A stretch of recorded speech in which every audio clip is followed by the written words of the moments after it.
Hey there, welcome to the Hot Slice, the weekly podcast brought to you by Pizza Today magazine. I'm your host, Jeremy White, editor-in-chief of Pizza Today, joined today by none other than Miss Denise Greer, the world's best executive editor. What's up, Denise? Hi, Jeremy. I like that world's best, not just best at Pizza Today. I like that. I'll take it. I got to pump you up. We have Pizza Expo coming up in less than 2 weeks. Less than 2 weeks. We're trying to get pumped. Yeah, well, we have some news in that front. If you haven't heard the Pizza Expo update show, which probably you'll see you should have seen yesterday from the show. If you haven't watched it yet, you should watch it. It's very awesome. It's very awesome. So last week we talked to Bill, and it hadn't changed. Everything was open for business 100%. Well, now we do have a mask mandate at the convention center. So, this is dictated by the state of Nevada. So we want to keep everybody safe. So now you will be required to wear a mask in the convention center. But we'll have masks at the door if you don't have them. So we're good to go. That is correct. The never-ending roller coaster that is COVID continues to throw curveballs and change-ups. But there are no other mandates. There's nothing with sampling. You'll still be able to sample and do everything else on the show floor as you normally would. So it is going to be a great Pizza Expo. We are going to be wearing masks while on the show floor and while inside the convention center as required. So that will obviously be different than any Pizza Expo we have ever attended. Mm-hmm. But that aside, it is going to still be a fantastic Pizza Expo. Absolutely. I'm so excited. And we're actually bringing on a guest that we're going to have at Pizza Expo doing a School of Pizzeria Management workshop. Yeah, those big 4-hour intensive, awesome workshops that you can sign up for when you register. There is an additional fee, but they are well worth it with the amount of knowledge you're gaining in that 4 hours. So who do we have on, Jeremy? Indeed they are. And I'm pumped about his workshop in particular. We're talking about Siler Chapman.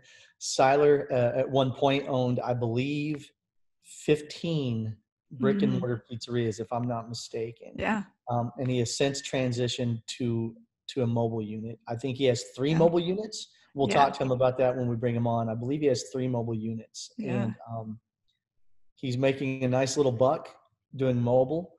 He says that the profitability is higher. Yeah. And he's worries are less. Yeah, he's a big proponent of mobile, which is why he's leading this 4-hour, very intensive, hands-on workshop at Pizza Expo. And he's got a lot to say about it. He's really pumped to present, and I'm really excited to interview him today about this topic. It's a very important topic. Yep, I think so too. Mobile is huge. We just visited a pizzeria that started mobile and went brick and mortar. So a lot of people do it that way. And some people are actually, getting out of the game and going in the mobile game. So, it's an interesting market. So I think let's just bring him on. Let's get on Siler and talk mobile. Let's do it. Performance Food Service is proud to deliver high-quality products, innovative technology, and custom operational solutions to restaurants of all sizes across the country. The flagship division of Performance Food Group, with deep roots in the restaurant industry, Performance Food Service has been the exclusive distributor of the Roma family of brands for more than 65 years. This signature relationship has allowed Performance Food Service to become a leader in the pizza and Italian segment of food service nationwide. Every pizza you serve makes an impression. Make each one count with Bacio Exceptional Italian Pizza Cheese. With a kiss of buffalo milk, velvety melt, extraordinary stretch, no overbrowning, and superb reheat, Bacio is the unparalleled performer designed to consistently impress. And only Bacio offers the Gold Club Rewards program, which provides monthly cash back and exclusive marketing support. Schedule a demonstration at baciocheese.com/hotslice and discover how Bacio Exceptional Italian Pizza Cheese creates pizzas that impress. So, Siler, you are officially in the mobile business these days. Tell me about making that transition, and how has it been treating you? Yeah, so it's been a very interesting transition. I came out of having 15 brick and mortars, had the non-compete, and then ended up, me and Michael Shepard started Perfecting Pizza. And, we're trying to give back to the community as much as we can with all the online resources and trying to, help everybody there on that side of the business.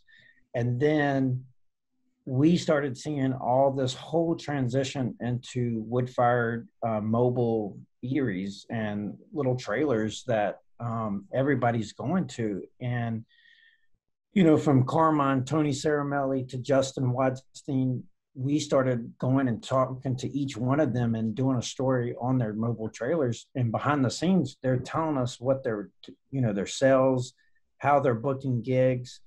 And oh, by the way, they can do half the work or half the sales and make, 40, 50% profitability where the average pizza place is making 6%. That's a no-brainer. So me and Michael got excited. And we're like, we got to start a set of these things up and see where it goes. It's just like a side hobby. And we ended up in 2018, I started with one trailer. Now we've grown to 3 trailers. We're booked out 90 days every day of the week. And I think, unfortunately, with a lot of people, COVID affected the whole world. With us, we were able to change our business model on the fly and literally capture, with the restaurants being shut down, we could go to neighborhoods and set up inside the neighborhood, do a contactless point where they ordered online. They literally came to the truck, picked it up right out front. They never touched us. We never touched them, never touched cash. It was strictly all online orders. And that literally skyrocketed our business up 200%. And, last October, I honestly thought it was going to die. Everything started opening back up. So I was like, okay, let's see how this is going to change us. Well, come December, we had a record month, so Wow. It's amazing. Just the difference from brick and mortar to mobile, and there's no overhead. So when you're thinking of things, I can get into a commissary for anywhere from $200 to $1,000 a month in rent, but I don't have to pay the water, the gas bill. I don't have to pay all these little knick-knack fees that you do in a restaurant or in a brick and mortar. So when you look at it like that, now your food costs, we're running 13% on food costs. Wow. Because we're doing 10-inch pizzas, and, as the bigger the pie gets, the more expensive the food cost gets. So then, so we're running paper, everything all in with drinks, 13% on a little 10-inch pizza. Well, when we're running labor, anywhere from 15, we started out running labor at like 7% because it was me, my wife, and just one worker. Now we've got a crew of 15, and we've got salary managers and everything, and we can still hit 25% labor. Well, then you figure in a truck payment and a trailer payment, and that's it, and a commissary fee, some gas money, insurance. We're still running 45% profitability. Yeah. Who's doing amazing. that? So think of on a $20,000 week in a restaurant, they're taking 6% home. Okay. Which would be what, $1,200? Okay. I can do $8,000 a week and take $4,000 home a week, or, $3,500 and do half the work. So which model do you want? And oh, by the way, I can take 2 days off. I can take a whole week off if I decide to, and go wherever I want, and it doesn't affect the business at all. Yeah, because you make it if sound. we don't want to work that week, we don't have to. We can tell everybody we're busy and go to the next week, and we're still being booked out. So the world has changed. I think COVID's changed a lot, and how people are looking at how to do business is going to change forever. Now, Jeremy and Denise, let's talk about people trying to get into the pizza business. Now they can take a uni or a rock box, stick it in under an easy up tent. They can do the same kind of sales that a mobile unit is doing, or at a farmer's market, or on the corner at a street fair, whatever it may be. And they can start saving money up to get a trailer or get a brick and mortar eventually. And I'm seeing this starting up every day now. People, young pizziolas are coming in the market and starting up that way too. So the world's changed, and I think it's going to be a good trend. Yeah. Well, you make it sound really appetizing to do a mobile versus brick and mortar. Let's talk about like some of the challenges you face being in a mobile environment. That if somebody's wanting to get into it, they really need to consider what those challenges are. Yeah, I think the biggest thing is finding the best insurance out there and covering all aspects. Facebook has a couple food truck groups out there. They have regular insurance on their trailer or their food truck, and then it catches fire because of an electrical fire. It burns down. Well, guess what? Their policy didn't cover the fire, part of that. So they're out, 80 grand if, that's what they had in it. So I think finding the proper insurance, working with someone local so that they know what you're doing and making sure you're fully covered. Another thing is expect something every day to go wrong. Flat tire, battery not starting on a vehicle, a wreck on the road. So you're going to somewhere or to a private event. A prime example, I went to a wedding, bought a brand new Sprinter van because I did not ever want to break down going to a wedding. Okay. 267 miles on this Sprinter van. And guess what? The Sprinter van breaks down.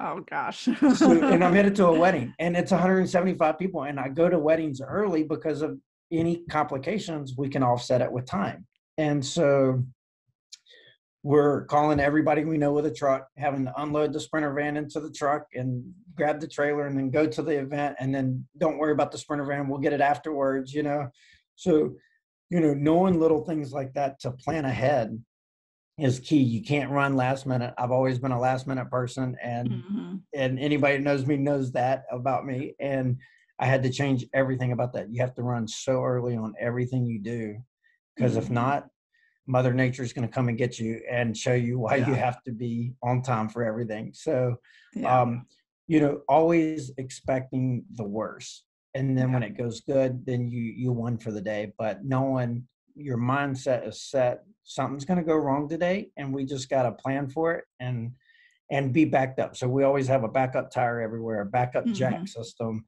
We always have a backup battery. Just something's going to go wrong, and always having those extra backup things. So when it does happen, you're prepared and can fix it right there on the spot. So.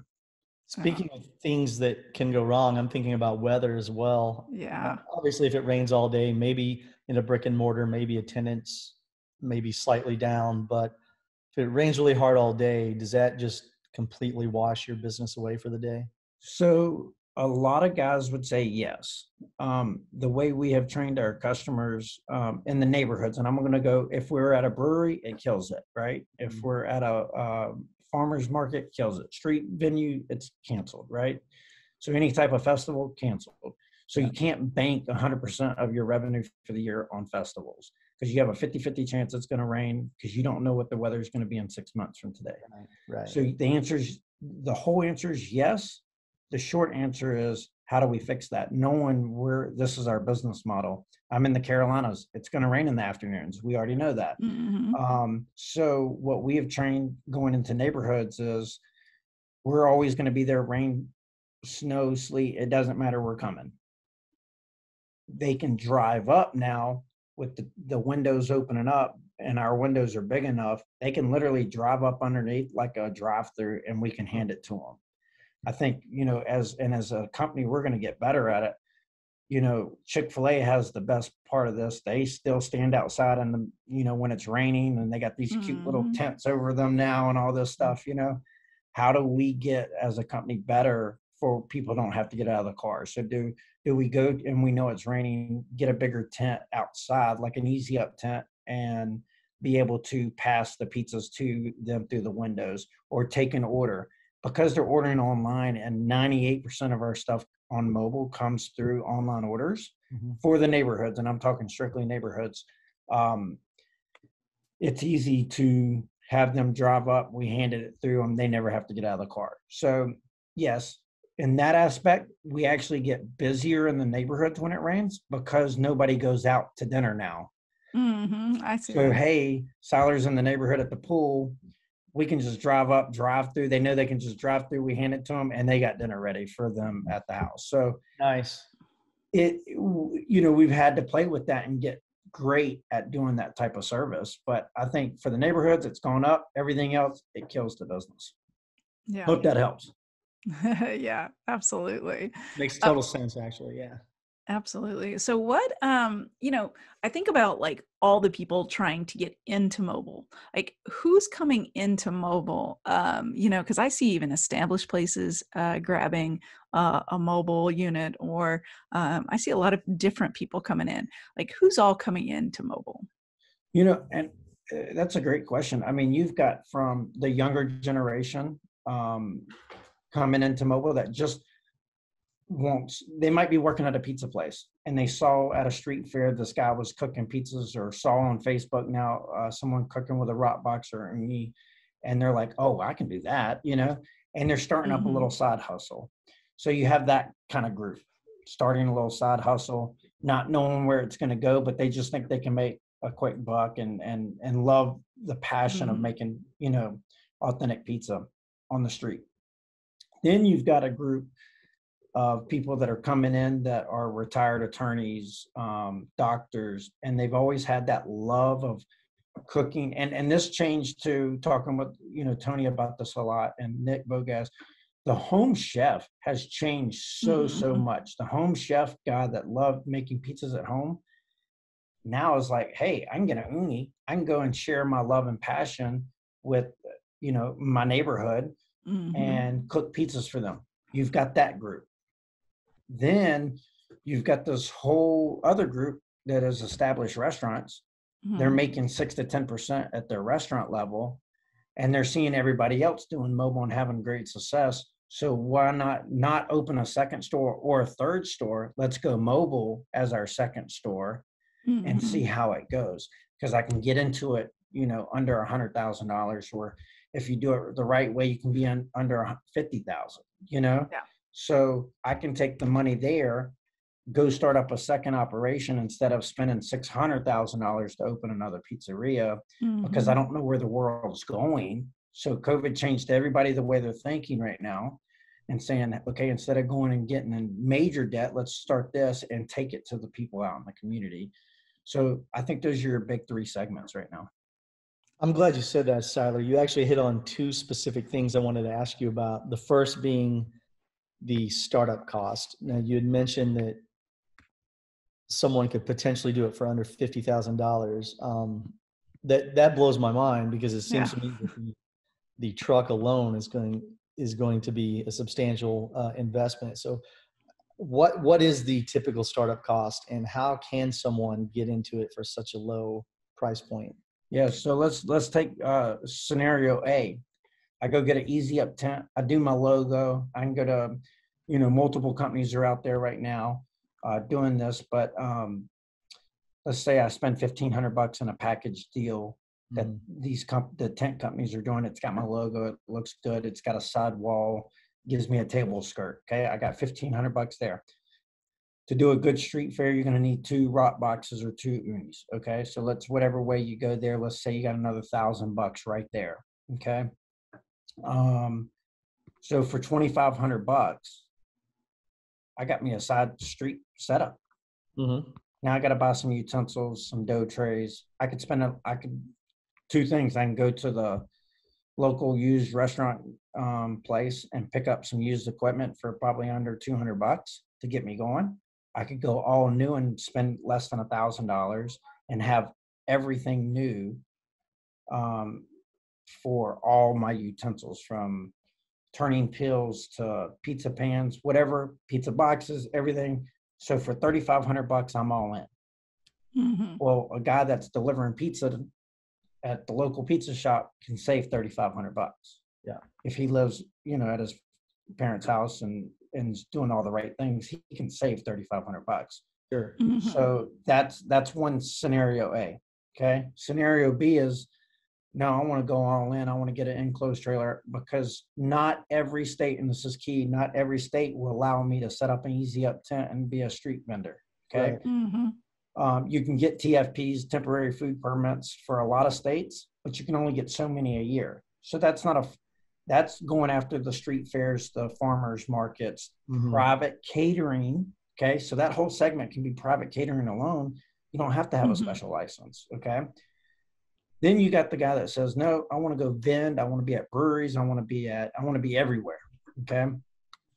I need an enclosed trailer because the health department is saying I have to have an enclosed trailer. So with that being said, will you do me a favor? Will you get her the cash box out of there? Sorry, guys. So the next thing is you got to go enclosed. You have to 100%,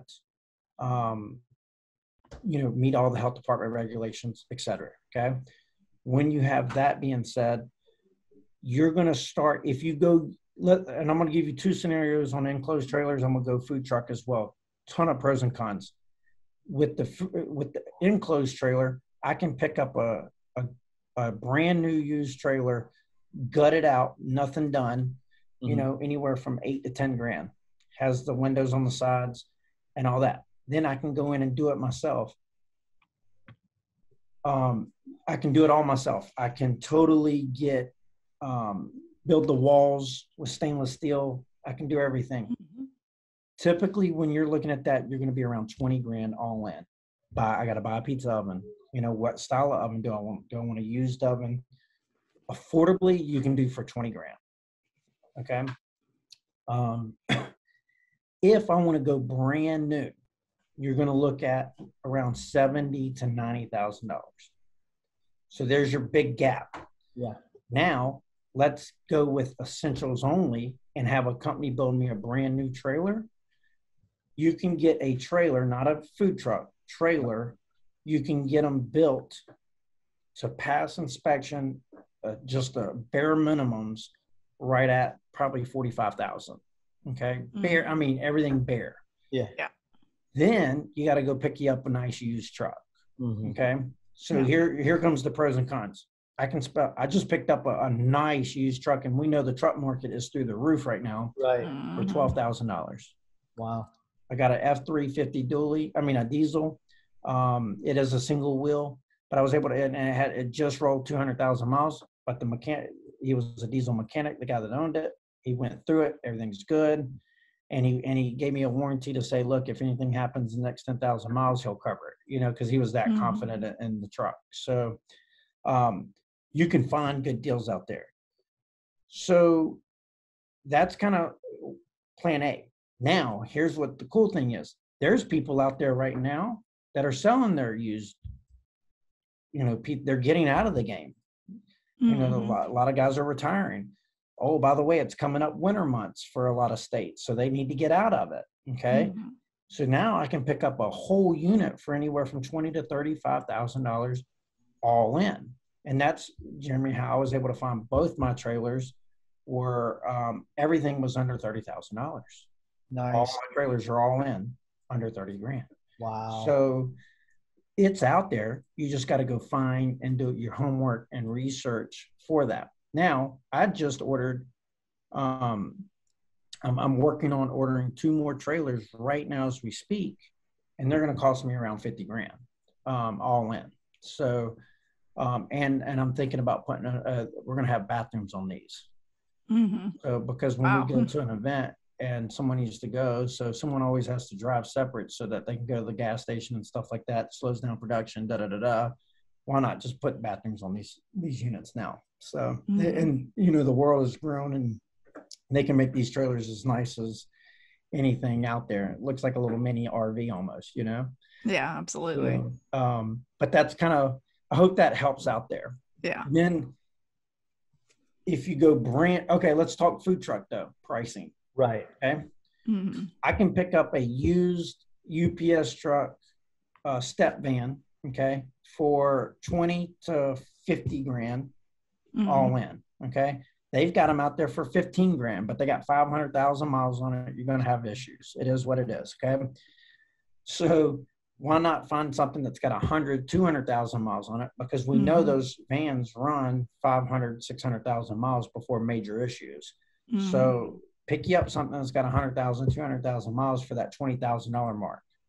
Well, in those type of vans, I can put whatever oven I want under $10,000. So let's have a budget of $20,000 in a used step van.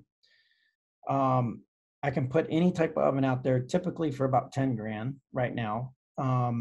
Any type of oven from LP to, deck ovens to conveyors, with the right, I'm going to go 10 to 15 grand on that. Okay. So we'll go on the high end 15. So now I'm at 35 grand. All you need is a 3-compartment sink, a hand sink, and a prep table. I mean, like a pizza prep table. I can get a pizza prep table now for 3 grand. And I'm going all new. $900 for a 3-compartment sink, $200 for a hand sink. I'm all in. I'm still under 50 grand and I'm riding. I didn't even have to go buy a truck. Yeah. That's awesome. So does that help you out, Jeremy, a little bit? Yeah, it definitely does. 100%. Yeah. And then the other question I wanted to ask you about, I'm sure Denise has lots too, because this is so fascinating. It seems to me like 10, 12, 15 years ago, when people launched a mobile business or a food truck, they were doing that to one day get into a brick and mortar. That was their stepping stone to get into a brick and mortar. It almost sounds like now it's starting to go the other way around, where people are seeing it's lucrative. I'm not saying it's easy, but they're seeing it could be lucrative. And they're like, hey, maybe this should be my primary focus versus this being a stepping stone to a sit-down, dine-in restaurant. And it's funny you said that. Every person I've met, is party foul for the puppy. Sorry about that. Yeah, no, this is great. 98% of the people, this is still the stepping stone to a brick and mortar.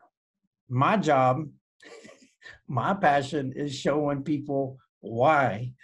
Why do you want to go brick and mortar now when I'm showing you can make 40, and if it's just you, your wife, and somebody else, you can make 60% profitability in these things, okay? I mean, when we first started, we were running 62% all day, every day. As I grow, there's going to be more calls. So we've maximized this out, okay? And we're still running, in the 40, 45% range of profitability, maxing this thing out with staff and, accounting team and, it's getting bigger, right? So, but I can still make 45% when all said and done. So with that being said, why are you going to go to a brick and mortar and make 6 to 10%? And then if you listen to, a couple years ago, listening to Michael Shepard on his 20% profitability, and you followed it by the T, okay, then that's one thing. But there's only a handful of guys out there, and I call them the 1%ers in the pizza game, that are really making 20% right now. So many people are making that under the 10% mark. And so why are you going to you're marrying yourself to the landlord, and you're marrying yourself to the food vendor. And so that's who you're working for. And now the times have changed and people are getting smarter. So I just want to educate people, but you don't want to steal anybody's dream either. I don't want to steal anybody's dream. If your dream is to go open a brick and mortar, I'm right behind you. I'll support you. Do whatever you need. I've got all the resources you need. Yeah.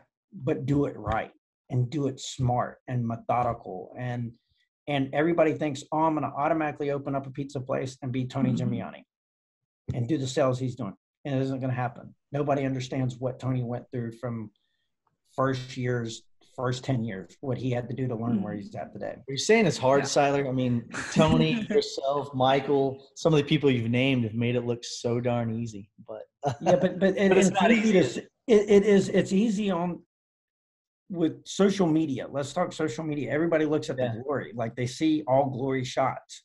But they don't see the tears behind the stage and seeing how many people go home crying, how many people you knew slept in their restaurants at night to wake up the next day because of a snowstorm, and they knew they needed to be open. Okay. We've heard a lot of those stories. We've done it. So yes, it's nothing's easy about it. Social media makes it look easy. We talk about it like it's easy, but that's where I want to show the sweat and the tears. And go ask Tony, go ask the guys, Nick Bogaz, ask the guys, everybody speaking. Mike Bausch, you know what I mean, is a great example. He messed up. I mean, even if you listen to his audio book that he just got done writing, there's so many mistakes these guys made. But then we go to Pizza Expo and we all see the glory.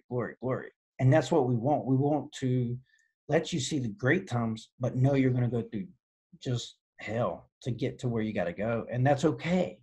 But the ones that make it out at the other end get the glory, but it's not going to be a 1 year success. You know what I mean? Like it's going to take multiple years. And I didn't really take Michael too serious on when he said this to me a long time ago, but opening a pizzeria, you need 1 year to plan. Mm-hmm. I was like, man, forget that. I'm the guy like, let's jump in head first. I was 18 when I first started my first restaurant. I didn't even know what I was doing. I didn't even know I had to pay unemployment tax to pay people. Like, I didn't know any of this stuff, you know. I just jumped in, made pizza, put money in the restaurant, let's go spend it, you know. And I didn't plan, you know, but I was lucky and I was in a time that I could fail and still succeed. Today, with social media, you don't have a chance to fail. You fail, Yelp's going to eat you up. Everybody on Facebook, Google, they're going to destroy you before you even open. So I truly now believe it takes 1 year to successfully plan to open up a brick and mortar pizzeria. I mean, that's and do your education. Go get educated. Yeah. Go to a pizza school like Tony's. Go to your local college. Get a business education or take one course on how to do business, you know, like literally understand a P&L. The beauty of this whole game, 98% of pizzaolas do not understand the business side. They're beautiful at the craft, but they're not a business guy or woman. So get educated on the business side of things. And then the craft is the pizza. That's the love, but you got to be great at the business side to sustain. I think great advice. Yeah. And I hope that helps out, but I don't ever want to steal anybody's dream. But the dream of, you know, why did we all get into this? Is it just to make the best pizza out there? Or is it to make some money? And I think a lot of people deep down don't want to admit, but they want to make money. And we're in it to make money. Yeah. So you're going to work hard. And anything you do in life, you have to work super, super hard.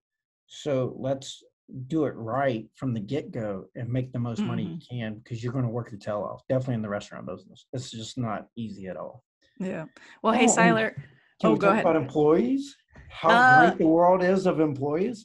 Yeah, we can. Jeremy, if I do a $20,000 a week store, okay, in a brick and mortar, I got to have like 20 plus people. Right. If I do 20 grand in the food business, I can get away with 10. Okay. So, or if I'm really good, I can get away with 6. Okay. So there's the difference in overhead. Absolutely. So, and it's so hard to find great people right now. It is. Yeah, it is. It's really challenging. So you had mentioned education. So I'm going to go out on this one question because we don't want to keep you all day for, even though we could spend like 4 hours talking about this, which, speaking of, is exactly what you can spend at Pizza Expo, talking about launching a mobile business with Siler Chapman. So tell us, just give us a little tiny sneak peek of what they can get if they sign up for your extended workshop. At the very end, in the 4th hour, we're going to talk, how do you make $1 million profit in a mobile business? Wow. I'm going to teach you everything in those 4 hours, how to start it, but I'm going to finish it and show you the formula of how to make $1 million profit. And here's the cool part. I'm living proof. I'm showing, I'm writing every day the steps and trying to prove the formula. The formula works. Yeah. It's, can you get there, and how hard is it to get there, and what do you have to do to get there? We're not there for the profitability part, but we're on the way, and we're going to show and prove that it can be done. Yeah. And under a little umbrella, and not try to kill yourself doing it. Having 2 days off a week. How do you do it? And that's going to be my little secret nugget at the very end. On that 4th hour, while everybody's falling asleep, I'm going to wake them up with that $1 million profitability. Nice. I like that. I got to hear that. I think I'm going to sit in on that. Yeah. I used to bounce around to the different sessions and and I'm in and out. I think I'm going to have to make sure I'm there in the 4th hour of the Well, session. and it's funny, Jeremy, I'm glad you're going to sit in, because I just talked to my one of my trailer vendors, and he said that you got you're already in the pre-stages of ordering you a mobile unit. So that's kind of what I heard out of the grapevine. I'm just kidding. It's supposed to arrive about a month after Pizza Expo. So. Yeah, no, don't do that. We need you in your seat. What you're doing great. Y'all are doing phenomenal out there. So, can while we're on can y'all tell us, like, how's Pizza Today? What are y'all excited about Pizza Expo itself, though? Oh my yeah, gosh! I mean, it's been what, 2 years? It's been a long. So March 2019 seems like a lifetime. Forever ago. Forever. It seems like so long ago. I know. I'm jubilant. I cannot wait to get back to Pizza Expo. Yes. Yeah. Beyond excited. Well, I got the champagne bottles ready to pop for when I see y'all, to get y'all soaking wet and just nice. Celebrate. We'll do it. Bring the champagne. Tell our boy Ken Bryant to bring his wine. Yeah, Ken's got to bring the wine. He's got cases coming to Pizza Rock, so he's got them shipped. We love it. Thank you guys for today. This was phenomenal. Absolutely. Thank you for your time, your knowledge, your expertise. I cannot wait to see you in Vegas and sit in on this workshop and learn so much more about this very relevant topic right now. So thank you. Yes. Absolutely. Thank you, thanks so much, Siler. Okay, we'll see you in Vegas soon. All right. Bye, guys. Bye, buddy. See you. Bye.